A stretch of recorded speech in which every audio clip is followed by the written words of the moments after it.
name, and it just has a box in blue and it says connect. When you tap on there, you've got enough connections in common that they perceive you are a first connection. You can just connect.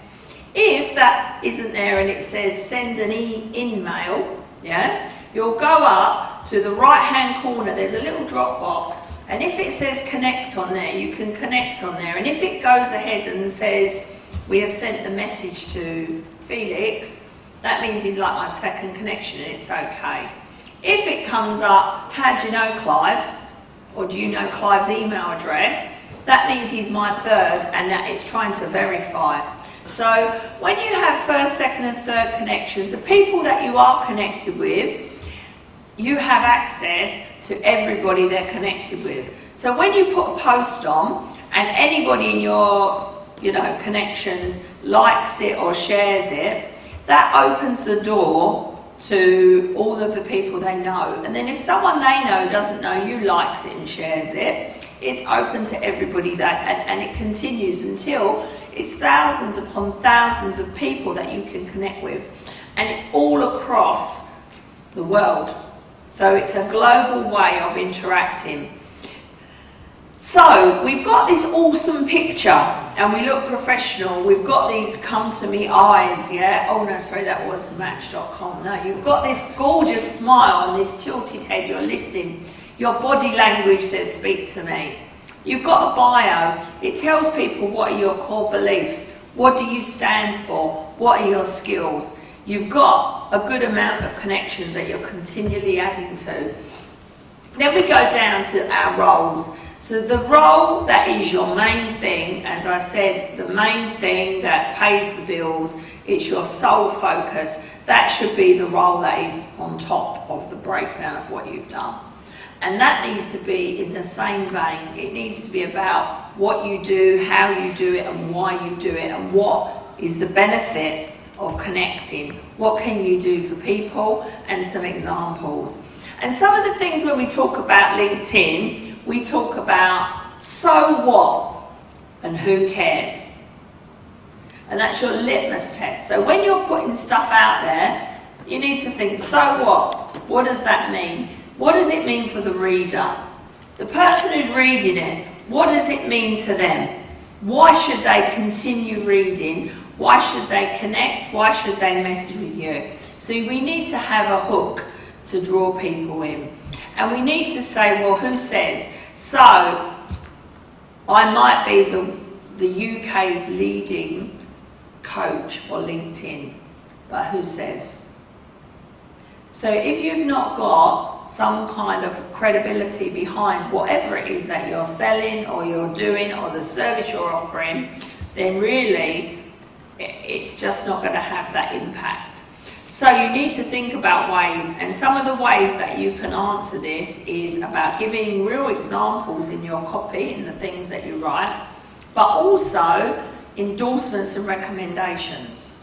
So endorsements and recommendations on LinkedIn are absolutely the lifeblood of your profile. The profile needs to have all of the components, and after you've written that piece about what you do now, yes, you should have the summary of your career to date, and you should, so I'm a coach, so a life and business coach. When I worked for RBS, I worked in human resources in learning and development. So that's very important to have that to show you that I've just not woke up one morning and decided to tell you that I'm a coach. So whatever you do or have done should, as was spoken about this morning, brought you to where you are today. So think about every single job as being what are the skills that you had in that job and highlighting the ones that are relevant for the job that you do today. So as that goes forward, skills and endorsements, recommendations and endorsements are just vital.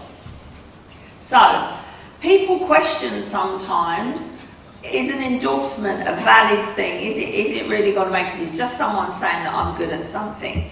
So I'm a coach, and if you go to my LinkedIn profile, you're going to see that 99 plus people, it's way over, but that's the most it registers, will tell you that that's true. Peak performance management, 99 plus people will tell you that's true. So think about your core skills that you have and think about getting people to verify that you're good at that. And the good news with LinkedIn is that they can click on the people who've endorsed you and see that they're genuine. And then what you do is where you've got IT or you've got marketing, yeah, maybe for Clive, if that's number one and it gets to 99 plus people, move it down a little bit and reorder them, because LinkedIn offers people your skills to endorse. So if you shuffle them around, you will get a fair amount of endorsements on the different areas that you're good at. So that way that you can make a complete picture of your skill set. And then, yeah, some people are skeptical about endorsements, think people just hit endorse. Well, maybe, but not over 100 people. So that's where the credibility comes. But then, recommendations come into play. So first of all, you should have recommendations all across the jobs that you've done, all across your skill set. So everything that you portray on LinkedIn as being something that you're good at, you should have other people verifying that. And the same goes for endorsements. People can click on these people and see that they're genuine. So don't get your granny to say that you're a really good business person, yeah? Because they can easily check it out. So if I go back to my profile, there's about 45 people that say that I'm good at something. And I would say to you all, please go away. I've got some handouts, but please connect with me on LinkedIn, yeah? And there's a video as well on there about how to have a great profile. So we've got endorsements, we've got recommendations, we've got a great picture. Everybody knows what we do. People know what kind of person we are. So let's add a little bit more. So this is a non-profit organisation. Fantastic. What other voluntary work, pro bono work? What are the charities that inspire you? What is it that you want to be known for? What is your legacy? These things need to be on there. So people want to connect with people. Myself, yeah, I'm a Samaritan, and I also train Samaritans to listen. That's on there. So when you connect with me, you're going to see that. What do you do? What do you do that's voluntary and that's supportive of your community? So make sure that all of that's on there. What are your hobbies and your interests? What school did you go to? And especially, yeah, for people, so we've heard this morning about people who've come over from other countries. A hook can be a couple of people living in the UK, living here 50 years, but turns out in India they actually did go to the same school. They actually did come from the same area. And these are hooks for people to continue the conversation with you and to begin to connect more, yeah? So you need to put all of this information on there. You need to have it so that people think, wow, that guy likes Facebook pictures of kittens, so do I, yeah? That person supports whatever charity. That person's part of the Global Business Federation. That person was at the Global Business Conference. You can put anything you want that's going to attract people to you. And you're going to fill in every part. So now we're absolutely awesome and we've got everything. This is the part where we're on LinkedIn. Now, today, if I had a big badge and it said, today is my birthday, who here wouldn't say happy birthday to me? No one. Yeah? If it said just married, who would not congratulate me? If I had a badge saying that I've been in business for 10 years today, if it's something that's visible or something that we talk about face to face, you're going to congratulate me, you're going to recognise me, yeah? And the same goes for LinkedIn. Someone can be in India, someone can be in the UK, in any part of the globe, Australia or America, and if it's their birthday, it will pop up on your thing as a connection, and you have got then the chance to say happy birthday. If someone's in business, I had someone who's been in business 27 years, I think it was last week, and I was like, whoa, you know, to be self-employed for 27 years, yeah, is an amazing achievement. So it does prompt you with some messages, but I would advise you to put a personal touch. Something where, you know, you say, please connect with me.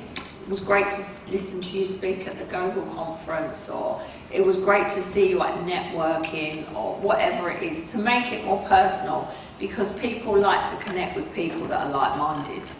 So, any prompts of anything like that we're going to acknowledge, yeah? And then people ask me, who should I connect with? Should I accept strangers? So the first thing is, wherever you go, whoever you talk to, whenever you are anywhere, you need to have business cards with you, and you need to give them out, and you need to take them back, and you need to connect with everybody you meet. These people are your network, and you're only as good as the closest 5 people to you in the network, as you know. So you need to create a network full of great like-minded people, so you don't leave the house without business cards, and you connect with everybody, every conference, every opportunity, and those are the people you know. So that's okay, yeah? Don't go fishing around for strangers, yeah? So those of you on LinkedIn, you might get these people who connect with you and then try to sell you some kind of a product immediately, yeah? We don't want to be that person, okay? So we are not going to fish around and look for connections, because everywhere we go, we're adding the people that are genuinely with us and that we've met. But if someone comes to your door, because now you've all got an absolutely awesome profile and everybody wants to talk to you all across the world, yes, of course you accept them. Because if you don't, how do you know why they're reaching out to you? So what happens is, all of the people who try to connect with you, you need to accept. And then you need to say, hey Rajiv, great to connect with you. Please let me know what attracted you to my profile. Anything I can do to help you, then please just let me know. Or you know where I am, you know where you can find me. And then they're either going to come back and try and sell you something, or they're going to say, do you know what, I've been looking to join a global community, Rajiv, that's why I want to connect with you. I've been looking to get some marketing, Clive, and your profile really stood out. So let's connect with everybody who reaches out to us, but let's not fish around and scrabble around looking desperate for people to connect with us. So, if we continually build our network, and then what do we post? So one of the good things is, anyone who blogs, you just put your blogs on as articles, simple, cut and paste, you put them on. So try to put an article on a couple of times a month, something of interest. Try to find topical things, pictures with a bit of writing, go for both types, yeah? There's people who like to read, people who are visual, creative people. So put a post on maybe once a day, where people then can see, whoa, that's interesting. If you've got an article, say if you're a travel agent at the moment, I think Ryanair's a popular thing that you can put on with some information. So try to find topical things that you can use that show that you know and command the business that you're in. So think about putting articles on that are relevant to you. So once you've got this great profile, start to use it. And the good thing about articles that you write, you get copyright on them once they're put on LinkedIn, so they belong to you. So if people start to use them without your permission, then you can go after them if you catch them.